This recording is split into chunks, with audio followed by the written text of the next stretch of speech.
오늘 우리에게 주시는 하나님의 말씀입니다. 구약 성경 느헤미야서 4장 1절부터 6절까지 말씀을 한 절씩 교독하겠습니다. 느헤미야서 4장 1절에서 6절을 교독하겠습니다.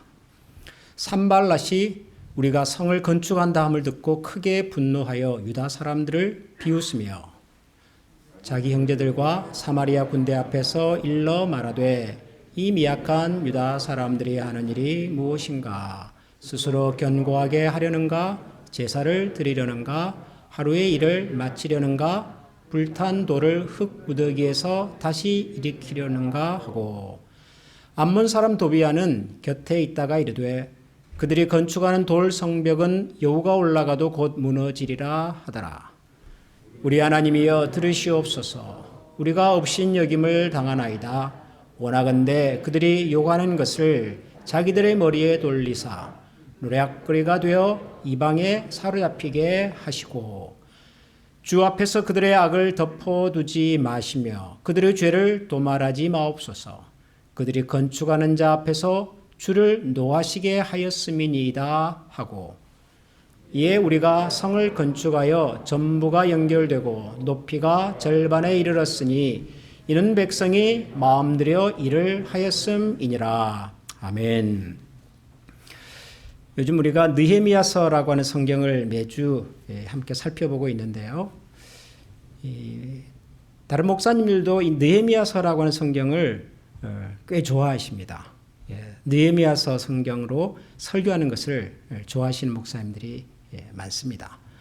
근데 주로 언제 이 설교하시냐 그러면 느헤미야서를 성전 건축할 때, 교회당 지을 때, 그럴 때 느헤미야서 성경을 설교하시는 목사님들이 많으십니다. 이유를 아시겠죠? 느헤미야서를 읽어보면 무슨 얘기죠 주로? 다 성벽 쌓는 일이잖아요. 예루살렘 성을 쌓는 일이잖아요. 그래서 성전 공사, 교회당을 다시 공사하고 쌓을 때, 지을 때 많은 목사님들이 이 느헤미야서 말씀으로 설교하는 것을 좋아하십니다. 저는 충분히 이해가 되고요. 그럴짓다고도 생각을 하지만, 근데 우리는 지금 성전 지금 짓는 것도 아니고 교회당 재건축하는 것도 아닌데 느헤미야서를 매주 묵상하고 있습니다. 저도 성전 공사를 하고 있습니다. 성전 건축을 하고 있습니다. 우리가 이 느헤미야서를 매주 묵상하면서 건축하고 있는 성전은 눈에 보이는 성전이 아니라 눈에 보이지 않는 성전입니다. 눈에 보이는 성전도 중요하고요. 벽돌을 하나하나 잘 쌓아가는 것이 굉장히 필요한 일이지만 사실 더 중요한 것은 눈에 보이지 않는 성전을 쌓는 것입니다. 눈에 보이지 않는 성전. 하나님께서 함께 하시고 임재하시는 거룩한 성전. 하나님을 믿는 사람들의 거룩한 모임. 눈에 보이지 않는 이 성전을 쌓아가는 것이야말로 눈에 보이는 성전을 쌓아가는 것보다 훨씬 중요한 일이라고 저는 생각합니다. 지난 2년 동안 팬데믹으로 인해서 사실 눈에 보이지 않는 성전, 우리 마음의 성전, 하나님의 거룩한 임재를 경험하고 체험했던 우리 신앙의 경험과 간증이 있었던 성전 곳곳이 금이 가고 무너졌습니다. 우리가 알든지 모르든지 우리 신앙의 열정과 경험들이 많이 줄어들었고 식었고 사라졌습니다. 바로 그 성전을 다시 쌓는 일이 너무너무 중요한 시간이 되었습니다. 교회를 다시 새롭게 하자 이전에 우리의 내면의 성전이 다시 회복이 되어야 하고 다시 세워져야 합니다. 그런 의미에서 저는 이 느헤미야 말씀을 매주 묵상하는 이 시간이 우리 모두에게 정말 중요한 시간이 되면 좋겠다. 정말 우리 모두에게 각자에게 다시 한번 하나님의 은혜를 향하여 무너졌던 우리 내면의 성전이 다시 세워져 가는 것들을 경험할 수 있는, 희망하는, 기다리는 그런 시간이 되면 좋겠다는 소망이 있습니다. 눈에 보이지 않는 성전을 쌓아가는 성전 공사에 오신 여러분들을 환영하고요. 계속해서 우리 오늘 느헤미야서 4장 말씀을 함께 살펴보도록 하겠습니다. 먼저 느헤미야서 4장 1절부터 3절까지 말씀을 제가 먼저 한번 읽어보겠습니다. 산발랏이 우리가 성을 건축한다 함을 듣고 크게 분노하여 유다 사람들을 비웃으며 자기 형제들과 사마리아 군대 앞에서 일러 말하되 이 미약한 유다 사람들이 하는 일이 무엇인가? 스스로 견고하게 하려는가? 제사를 드리려는가? 하루의 일을 마치려는가? 불탄 돌을 흙 무더기에서 다시 일으키려는가? 하고 암몬 사람 도비아는 곁에 있다가 이르되 그들이 건축하는 돌 성벽은 여호가 올라가도 곧 무너지리라 하더라. 포로에서 돌아온 유다 백성들이 예루살렘 성을 다시 쌓기 시작했지요. 공사가 이제 순조롭게 준비가 되고 시작이 될 무렵 뜻하지 않은 방해를 만났습니다. 저항을 만났습니다. 누가 등장을 하는가요? 여기 두 사람의 이름이 등장을 합니다. 1절에 보면 산발랏이라고 하는 이름이 나오고요. 3절에 보면 도비야라는 이름이 등장합니다. 산발랏과 도비야. 산발랏은 사마리아 사람이고요. 도비야는 여기 암몬 사람인데 이 두 사람의 이름은 이전에도 한번 등장한 적이 있습니다. 우리가 느헤미야서 2장을 읽을 때 그 페르시아 왕궁에서 왕의 측근놀이라던 느헤미야가 고구 예루살렘 소식을 듣고 이제 예루살렘 성을 다시 건축하기 위해서 돌아온다더라. 느헤미야라고 하는 사람들이 많은 사람들을 이끌고 예루살렘으로 온다더라. 성벽을 재건하려고 라는 소문을 듣고 그 지역에 정착하고 살고 있었던 그 현지 이방인들 중의 지도자 바로 산발랏과 도비야가 느헤미야를 찾아와서 노골적으로 조롱을 하고 비하하고 방해를 했습니다. 심지어는 너희들이 하려고 하는 이 일은 반역이다. 내가 이거 당장 왕에 일러 고할 것이다. 이러면서 위협하면서 이 느헤미야와 그 일행의 성전 성벽 재건 공사를 방해했던 적이 있었던 인물입니다. 바로 그 사람들입니다. 산발랏과 도비야. 이 두 사람이 오늘 읽은 느헤미야서 4장에 다시 등장을 했습니다. 자기들이 느헤미야를 찾아와서 그렇게 위협을 하고 겁박을 하고 방해를 했음에도 불구하고 느헤미야와 유다 백성들이 성벽 공사를 이제 본격적으로 시작을 하려고 하니까 다시 찾아온 겁니다. 다시 찾아와서 산발랏이 뭐라고 말하냐 그러면은 2절에 보니까 이 미약한 유다 사람들이 하는 일이 무엇인가? 이 미약한 유다 사람들이 이 보잘것없는 유다 백성들이 이 하찮은 사람들이 도대체 뭘 하겠다고 이러느냐? 그러면서 너희들이 하려고 하는 일이 무엇인가? 스스로 견고하게 하려는가? 제사를 드리려는가? 하루의 일을 마치려는가? 불탄 돌을 흙모으게 다시 일으키려는가? 야, 할 테면 한번 해봐라. 도대체 너희들이 할 수 있는 일이 뭐냐? 뭐 돌 몇 개 올린다고 성벽이 되겠냐? 불탄 그 성벽에 다시 뭐 성이 올라가겠냐? 하루에 뭐 성을 짓겠다고 말도 안 되는 소리를 하고 있네. 하면서 노골적으로 지금 느헤미야와 백성들을 면박하고 비하하고 조롱하고 그러고 있습니다. 산발랏이. 그러자 옆에 있던 암몬 사람 도비야가 한수를 더 뜨지요. 3절에 보니까 그들이 건축하는 돌 성벽은 여호가 올라가도 곧 무너질 것이다.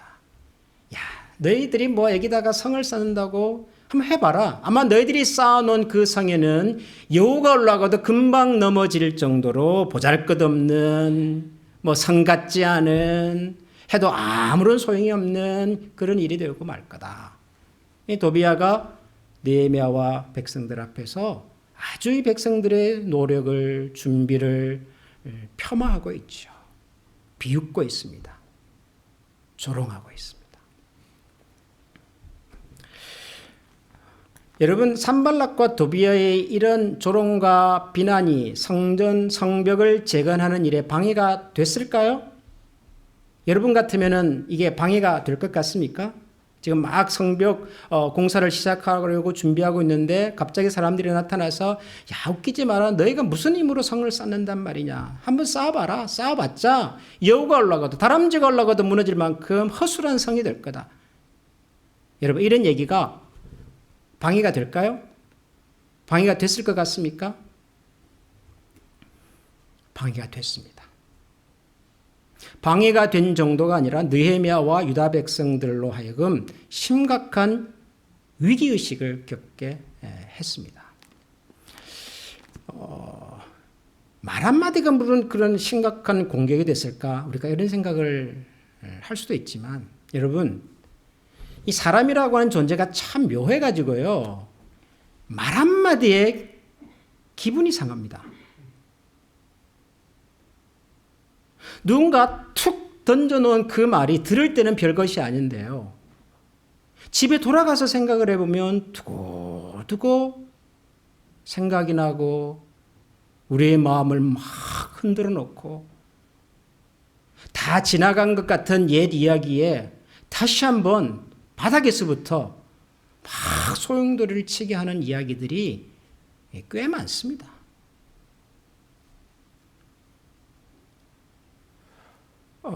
여러분 이렇게 싸움을 할 때도 뭐 이렇게 스포츠 경기를 보면 경기를 할 때도요. 그래서 제일 처음에 뭐부터 하냐 그러면은 상대방의 이렇게 기를 죽이는 그런 말싸움을 할 때가 많아요. 말싸움. 여러분 야구 경기 할 때 내가 싫어하는 그 상대방 선수 아주 잘하는 선수가 타석에 딱 들어오면 그 홈 그라운드 관중들이 야유하잖아요. 야, 뭐 빈볼이 네가 한번 쳐봐라. 그거 어디까지 가냐? 아무런 것도 아니죠. 뭐 그런다고 못 치겠어요. 베테랑인데. 그래도 그런 이야기가 어느 순간 갑자기 생각이 나면서 스윙 자세를 흐트러뜨리게 만들고요. 긴장하게 만들고 그러면서 헛스윙으로 유도하는 일들이 꽤 많습니다. 사람이 그런 존재거든요. 말 한마디가 사람의 기분을 상하게 만들고 일이 어려워서가 아니라 기분이 상해서 나 이제 그만둔다. 이런 일들이 살다 보면 얼마나 많은지 몰라요.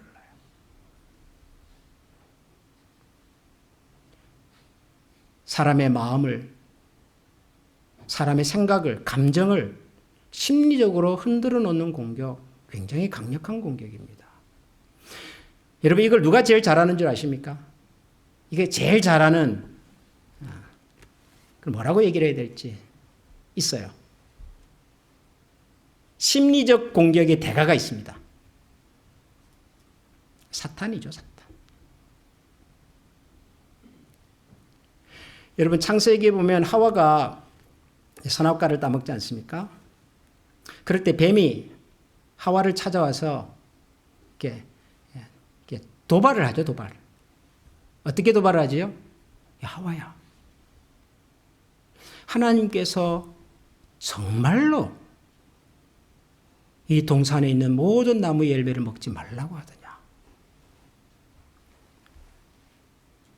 여러분 이 뱀의 말이 정확한 말입니까? 하나님께서 정확하게 그렇게 말했나요? 아니죠. 모든 것을 먹으라고 했죠. 단 동산 중앙에 있는 선악을 알게 한 나무의 열매를 먹지 말라 그랬다고요.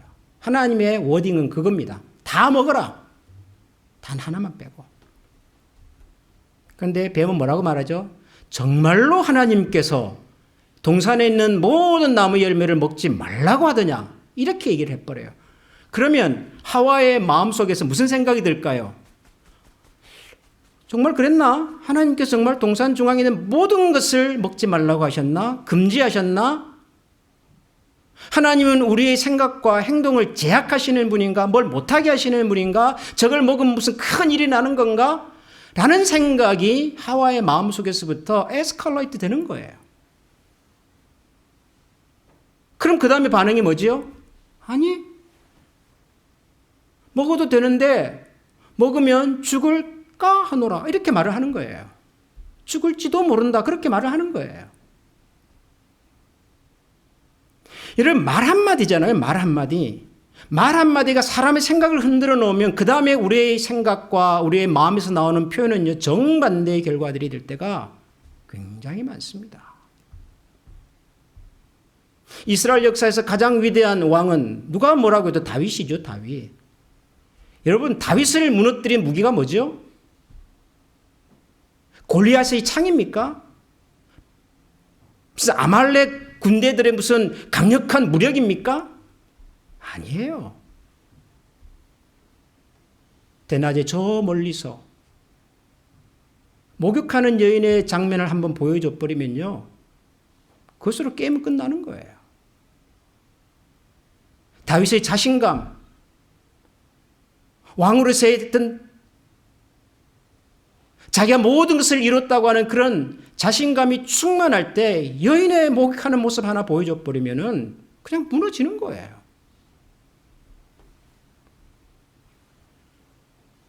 우리의 마음속에 꼭 외부에서 무슨 강력한 물리적인 어려움과 도전과 방해가 있어야만 우리가 무너지는 게 아닙니다, 여러분. 의외로 우리 마음속에 작은 조약돌 같은 마음의 빗장이 하나 무너지면 전체가 와르르 무너질 때가 있습니다. 그걸 누가 잘하냐 그러면 그걸 사탄이 잘 알아요. 여러분, 그래서 우리의 내면에, 우리의 마음 속에 혹은 우리의 일상 속에서 하나님과의 관계 속에서 뭔가가 삐걱거리고 뭔가 원만하지 않고 왠지 모르게 좀 불평하는 혹은 힘든 뭐 이런 생각이 솟구쳐 올 때 한 번은 생각해 봐야 해요. 내 감정의 끈을 지금 누가 잡고 있는지, 내 생각의 끈을 누가 조정하고 있는지, 이런 감정과 생각이 흔들려서 누구에게 유익이 되는지를 생각을 해봐야 돼요. 산발락과 도비아는 느헤미야와 유다 백성들의 사이 속에 들어가서 말로서 공격하는 겁니다. 야, 너희가 뭐 성을 쌓는다고 웃기지 마라. 쌓아봐라. 쌓아봤자 아무것도 남는 것이 없을 거다. 헛수고가 될 거다.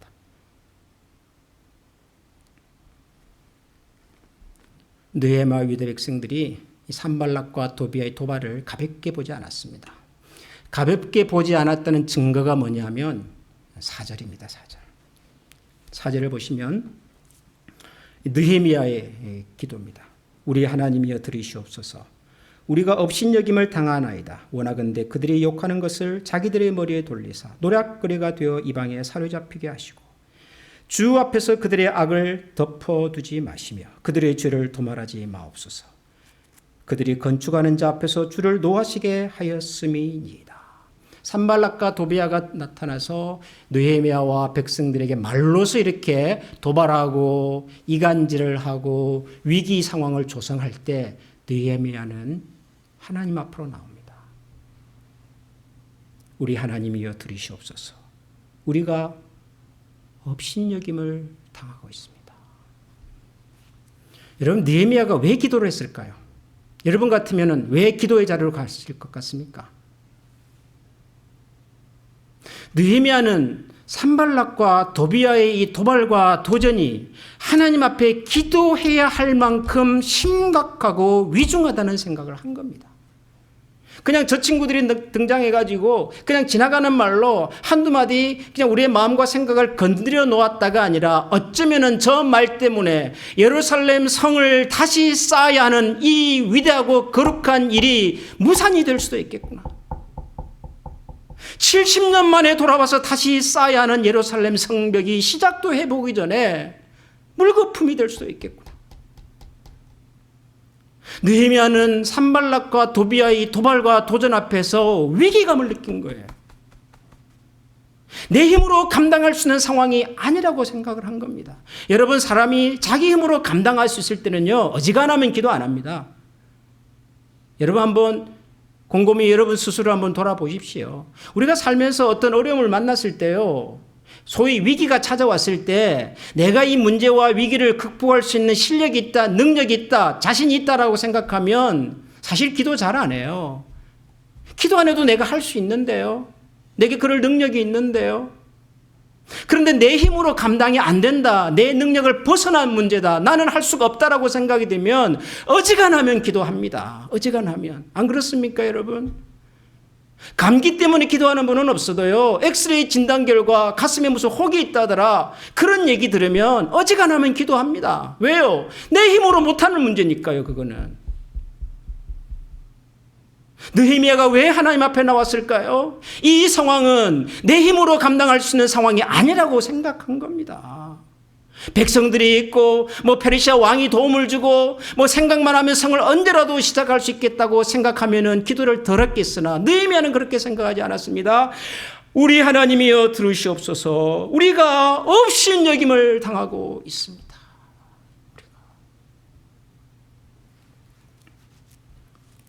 느헤미야만 기도한 것이 아니었습니다. 7절을 보면 산발락과 도비야와 아라비아 사람들이 암몬 사람들과 아수도 사람들이 예루살렘 성이 중수되어 그 허물은 팀이 메꾸어져 간다함을 듣고 심히 분노하여 다 함께 꾀하기를 예루살렘으로 가서 치고 그것을 요란하게 하자 하기로 9절을 다 같이 읽어볼까요? 우리가 우리 하나님께 기도하며 그들로 말미암아 파수꾼을 두어 주야로 방비하는데, 이번에는 백성들이 기도하기 시작했습니다. 처음에는 산발락과 도비야가 와서 말로서 도발하고 도전하고 비방하고 비웃고 조롱할 때는 느헤미야가 위기감을 느꼈어요. 이거 기도해야 될 때구나.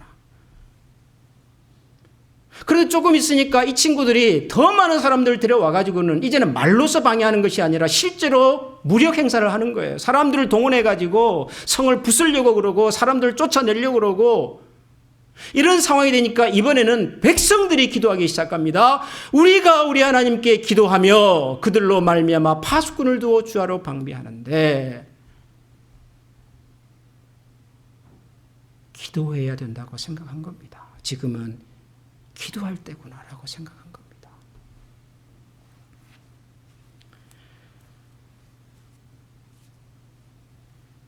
여러분, 지금 우리는 기도할 때일까요? 여러분의 삶은, 여러분의 신앙의 여정은 지금 기도할 때입니까? 기도할 때인지 아닌지 어떻게 아십니까?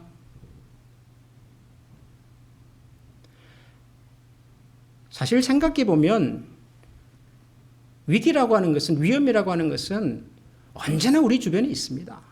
언제나 우리 곁에 있습니다. 여러분, 바다가 멀리서 보면 이렇게 잔잔한 것 같아도 자세히 들여다보면 바다는 항상 움직이고 있어요. 그렇죠? 바닷가에 가보면 파도가 쉴 새 없이 왔다 갔다 합니다.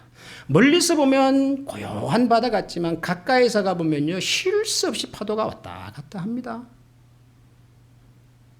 우리 인생도 저는 마찬가지라고 생각합니다. 우리가 주일날 한 번 만나고 어쩌다가 밖에서 한 번 만나서 아주 피상적인 대화를 할 때는 몰라요. 잔잔한 것 같습니다. 그 사람에게 무슨 문제가 있는지, 무슨 아픔이 있는지, 무슨 걱정거리가 있는지 우리가 모르고 말 안 하고 잔잔해 보여요. 적어도 이곳에 계신 여러분들의 삶이 제 눈에는 잔잔해 보여요. 그러나 정말 우리 내면에 하나님께서 가까이 다가와서 세밀하게 살펴보시면 우리의 마음은, 신앙의 여정은 잔잔한 호수 같을까요? 여러분, 그렇습니까? 우리 교회가 밖에서 볼 때는 썩 괜찮은 교회고 소문이 좋은 교회고 그럴 수 있으나 우리 안에 정말 들어와 보면 우리는 정말 잔잔한 교회일까요? 위기는 항상 있습니다. 위험은 항상 있습니다. 우리의 마음과 생각과 신앙의 중심을 흔들어 놓는 일들은 언제나 있습니다. 언제나.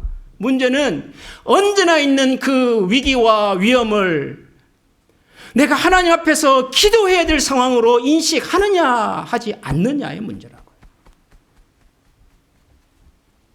목사님, 그럼 기도하면 답이 나옵니까? 기도한다고 문제가 해결됩니까? 모르죠.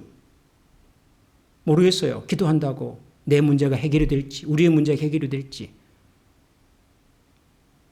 그런데 기도하는 사람은 압니다. 뭘 아느냐 그러면은, 하나님께서 지금 나를 어떻게 이끌어가고 계시는지를. 여러분, 기도하는 사람들은 압니다.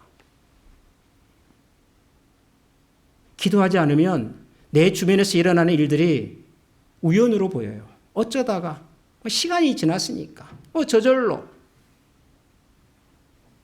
그러나 여러분, 기도하는 사람은 그렇게 말하지 않습니다. 하나님의 선한 손이 나를 도우셨구나. 하나님의 위대한 손이 우리 가운데 있었구나. 하나님이 하시는구나. 기도하는 사람은 알아요. 여러분, 느헤미야와 유다 백성들이 이 위기 앞에서 이 상황을 위기로 인식하고 기도하고 난 다음에 그들이 한 이야기가 기가 막힙니다. 여러분, 저는 오늘 이 말씀을 읽으면서 여러분들과 함께 좀 우리 가슴에 좀 새기고 우리 기도의 제목으로 삼으면 좋겠다는 생각이 들었습니다. 14절과 15절인데요. 14절, 15절 우리 같이 한번 읽어볼까요? 내가 돌아본 후에 일어나서 귀족들과 민장들과 남은 백성에게 말하기를 너희는 그들을 두려워하지 말고 지극히 크시고 두려우신 주를 기억하고 너희 형제와 자녀와 아내의 집을 위하여 싸우라 하였느니라. 너희는 그들을 두려워하지 말고. 그들이 누구죠? 그들이 누굽니까? 산발랏, 도비야, 사마리아 사람, 암몬 사람, 지금 유다 백성들이 성벽을 다시 쌓으려고 하는 일들을 무슨 수를 동원해서라도 가로막으려고 하는 사람들이 있습니다. 눈앞에. 그런데 느헤미야가 백성들에게, 지도자들에게 뭐라고 말해요? 너희는 그들을 두려워하지 말고 Do not afraid of them. 그 다음이 말이 뭐예요? 지극히 크시고 두려우신 주를 기억하라. Remember the Lord who is great and awesome. 여러분, 이런 자신감, 이런 선언, 이런 확신이 어떻게 가능했을까요? 느헤미야에게. 뭐가 느헤미야로 하여금 백성들 앞에 나와서 담대하게 이런 얘기를 할 수 있을까요? 저들을 두려워하지 말고 그분을 기억하자. Do not afraid of them, but remember the Lord who is great and awesome. 기도는 우리에게 그런 용기를 주는 거예요. 기도는 우리에게 그런 지혜를 주는 겁니다.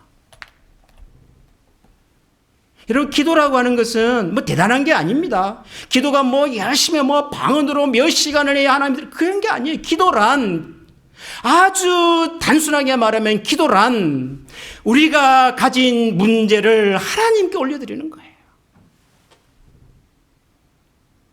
내 앞에 있는 이 상황을 하나님 앞에 올려드리는 겁니다.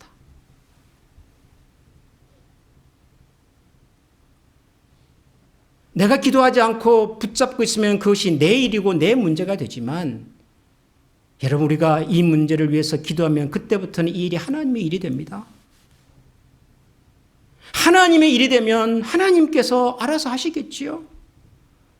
하나님께서 알아 하시겠다고 하는 믿음이 있으면, 신뢰가 있으면 그런 사람은 이런 선언이 가능합니다. Do not afraid of them.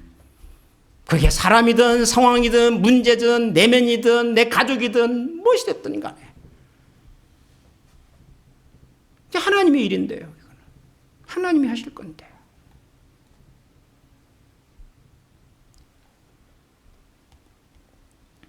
위기를 두려워하지 마십시다. 위험을 두려워하지 마십시다. 제가 설교를 준비하다가 그 케네디 대통령이 하셨던 오래된 연설을 하나 이렇게 발견하게 됐어요. 케네디 대통령, 미국의 35대 대통령. 그분이 1959년 인디애나폴리스에 있는 어떤 대학교 졸업식에 가셔서 하신 연설이에요. 제 발음이 안 좋지만 양해하시고 들으시기 바랍니다. When written in Chinese, the word crisis is composed of two characters. One represents danger, and the other represents opportunity. 여기까지는 아시겠죠? 중국말에 위기라는 말이 있는데 우리도 알죠. 우리도 쓰니까. 근데 위기라고 하는 말은 두 가지 뜻이 있더라. 첫 번째 위는 위험이라는 뜻이고 danger. 두 번째 기, 이것은 기회라는 뜻이더라. opportunity. 그런 다음에 이런 얘기를 덧붙여. Along with danger, crisis is always represented by opportunity. 위험이 찾아오지만, 위기가 찾아오지만 위기라고 하는 것은 항상 기회와 함께 오더라. It is up to you, therefore, to recognize this challenge and to take advantage of these opportunities on behalf of the free world. 그러므로 이 도전을 기회 삼아서 새로운 세상, 자유로운 세상을 만들 수 있을까 하는 것은 전적으로 우리의 몫이다. It's up to you.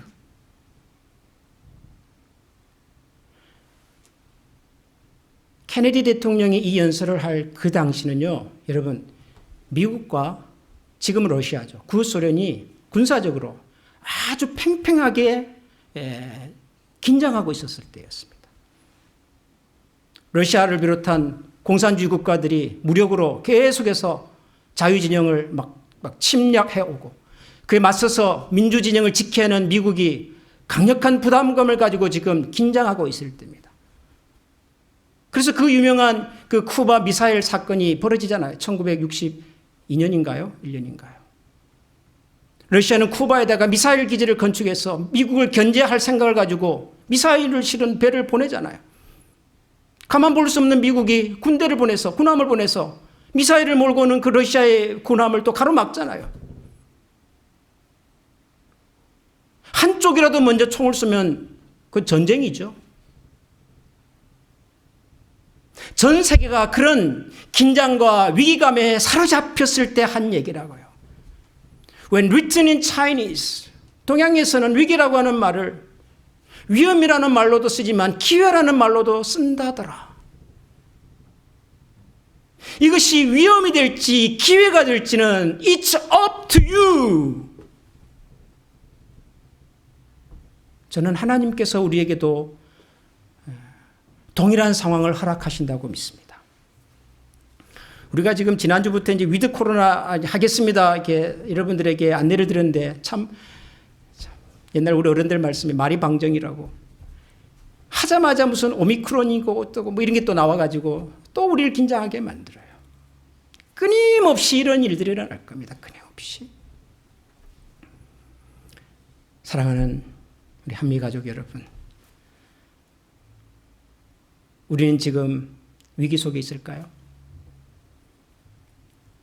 우리 개인은, 우리 가족은 평안한 가운데 있습니까?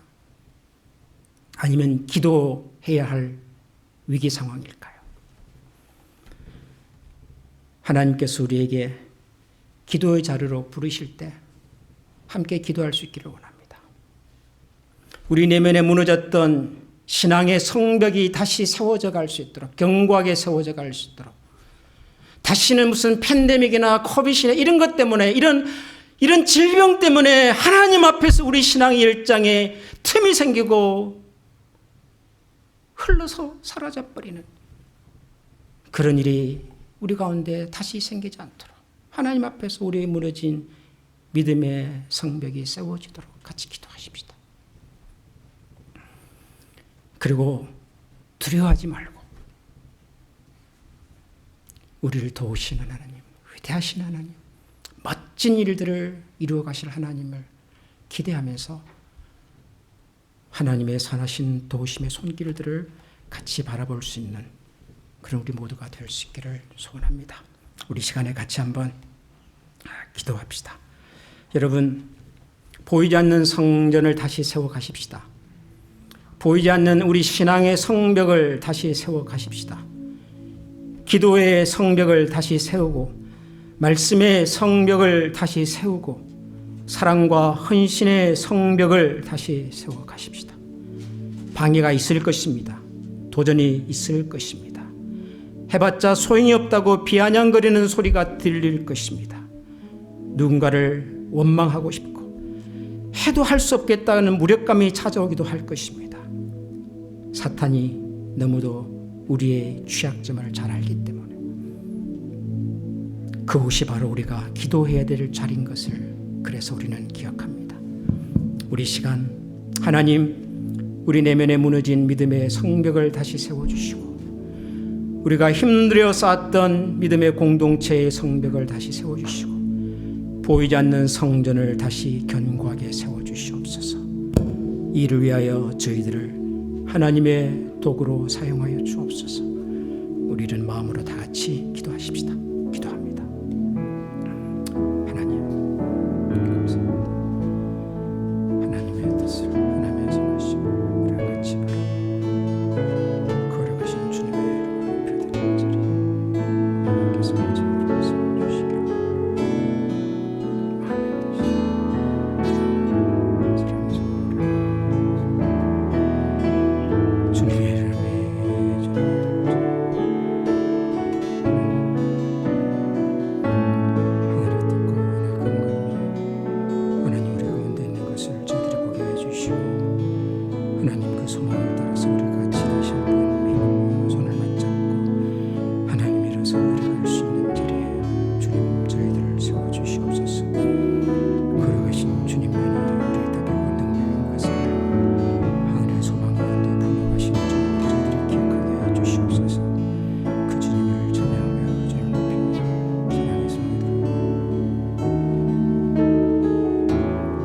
우리 시간에 다 같이 한번 찬양하시겠습니다. 주님의 높고 위대하심을 찬양합니다. 주님의 높고 위대하심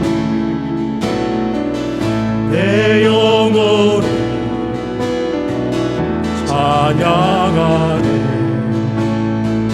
주님의 높고 위대하심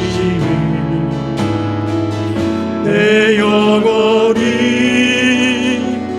찬양하네. 주님의 높고 위대하심을 주님의 높고 위대하심 내 영혼이 찬양하네. 주님의 높고 위대하심 내 영혼이 찬양하네. 주 하나님 독생자 주 하나님 독생자 부모 우리를 위해 보내주셔. 십자가의 피 십자가에 피 흘려 죽으신 주 내 모든 죄를 대속하셔. 주님의 높고 위대하심 주님의 높고 위대하심 내 영혼 찬양하네. 주님의 높고 위대하심 내 영혼이 찬양하네. 다시 한번 주님의 높고 위대하심 내 영혼이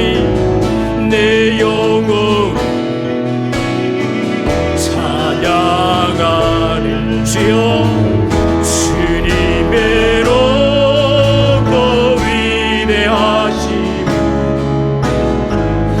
내 영혼이 찬양하네.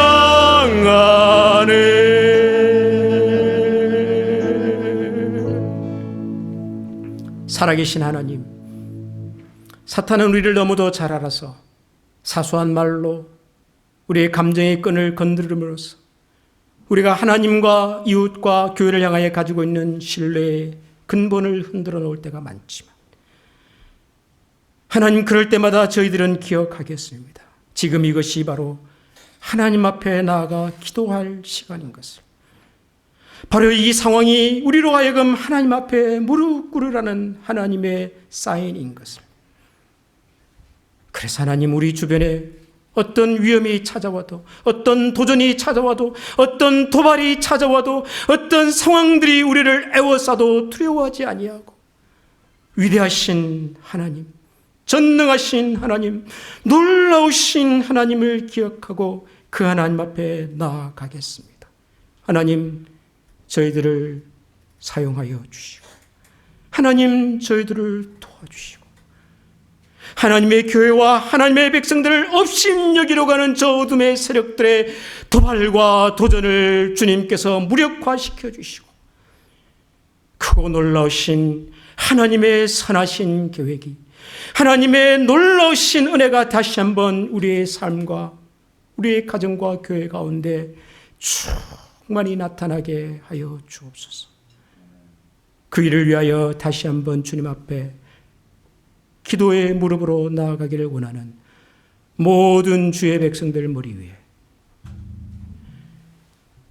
여호와는 내게 복을 주시고 너를 지키시기를 원하며 여호와는 그의 얼굴을 내게 비추사 은혜 베푸시기를 원하며 여호와는 그 얼굴을 내게로 향하여 드사 평강 주시기를 원하노라. 아멘.